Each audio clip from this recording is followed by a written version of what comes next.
তোমাদেরকে neat and clean, পরিষ্কার পরিচ্ছন্ন হতে হবে। আল্লাহর ইবাদত করতে হলে প্রত্যেকটা মানুষকে পরিষ্কার পরিচ্ছন্ন হতে হবে। যেমন আমরা নামাজ পড়ার আগ দিয়ে আর তা নাহকাম আছে 13 ফরজ, শরীর পাক, কাপড় পাক, জায়গা পাক, সতর ঢাকা, কেবলামুখা, নিয়ত করা, এইগুলো নাহকাম, এইগুলো ফরজ। এইগুলো যদি মানুষ না হয় তাহলে তার নামাজ হবে না। তাহলে এখানে বলা হচ্ছে নামাজ পড়ার আগ দিয়ে জায়গাটা পাক হতে হবে।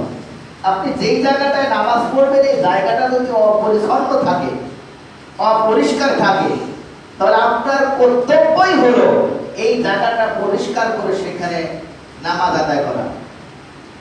আল্লাহ সুবহানাহু ওয়া তাআলা কোরআনুল কারীমের মধ্যে ঘোষণা করলেন, ওয়া লাকাদ বা'আসনা ফি কুল্লি উম্মাতির রাসূলা আন ইবুদুল্লাহা ওয়াস্তানিবুত তাগুত।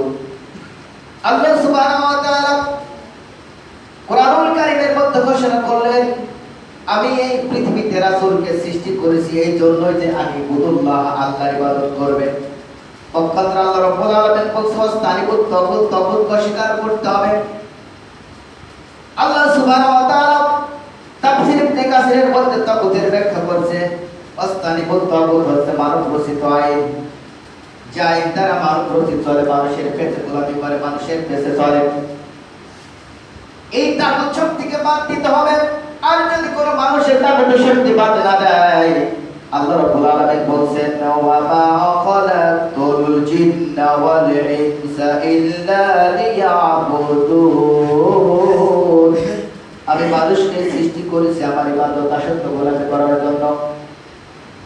একান্ত করে আপনজনের আমার তাহলে তাগুতি শক্তি মানব রচিত আইন যদি কোনো মানুষ পালন করে, ইবাদত বন্দেগিতে লিপ্ত হয়, আল্লাহ রাব্বুল আলামিন কি ঘোষণা করেন, আল্লাযীনা আমানু ইউকাতিলুনা ফি সাবিলিল্লাহি ওয়াল্লাযীনা কাফারু ইউকাতিলুনা ফি সাবিলিত তাগুত।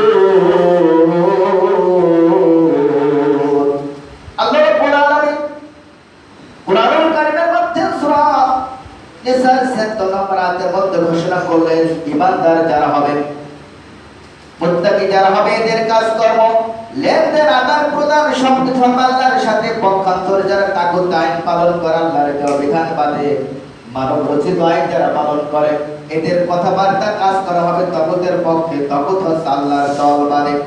পৃথিবীর মধ্যে যতগুলো দল আছে সব দল হচ্ছে তাগুতি দল। আল্লাহ রাব্বুল আলামিন বলছেন, ফামা ইয়াকুফুরু বিত-তাগুত ওয়া ইউমিন বিল্লাহ। এ মানুষ সকল, এ মানব মণ্ডলী, আমার ইবাদত করতে হলে ফামা ইয়াকুফুরু বিত-তাগুত, আল্লাহ পাক শর্ত জুড়ে দিলেন। শর্তটা হলো এটাই, ফামা ইয়াকুফুরু বিত-তাগুত, তাগুতকে স্বীকার করতে হবে, তারপরে ওয়া ইউমিন বিল্লাহ, আমার প্রতি মানতে হবে, আমার ইবাদত করতে হবে। আপনজনের আমার আল্লাহ রাব্বুল আলামিন ঘোষণা করলেন, আমার ইবাদত করতে হলে তাকে পাক পবিত্র হতে হবে, অর্থাৎ তাগুত আইন তাকে ছেড়ে দিতে হবে। মানব রচিত কোনো আইন আল্লাহর এই জমিনে, আল্লাহর ইখলাস যারা বান্দা, এরা কখনো করতে পারবে না।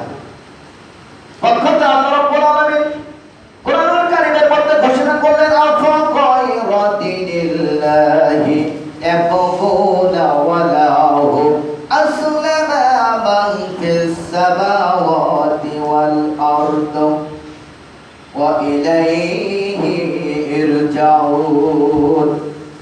আল্লাহ রাব্বুল আলামিন এখানে বলছেন, আসমান এবং জমিনে যা কিছু সব আল্লাহর আইন মেনে নিয়েছে, তাহলে তোমরা কেন মানবা না? আর আমরা যখন মারা যাব, আমরা আল্লাহর কাছে ফিরে যেতে হবে। তাহলে আল্লাহর আইন বাদে, কারণ আল্লাহ পাক বলছেন, আল্লাহুল খালকুল আম, সাবধান, সৃষ্টি যার আইন চলবে কিন্তু তার।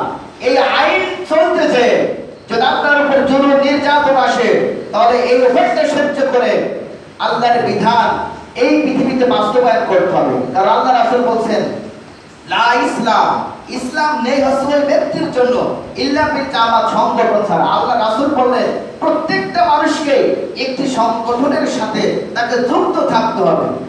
যে কোনো সংগঠন যারা নাকি ওয়ালতাকুম মিনকুম উম্মাতুন ইয়াদউনা ইলাল খায়র, যারা নাকি আল্লাহর দিকে আহ্বান করে। আল্লাহর এই জমিনে সুন্দর একটি তমস্যা বৃত্ত ঘনকাল আধার ঘিরা পৃথিবীর মঞ্চ নাজিল করবেন, প্রতিষ্ঠিত করবেন। এই পক্ষে যারা কাজ করবে, আমার আপনার সেই দিকে সাপোর্ট দিতে হবে।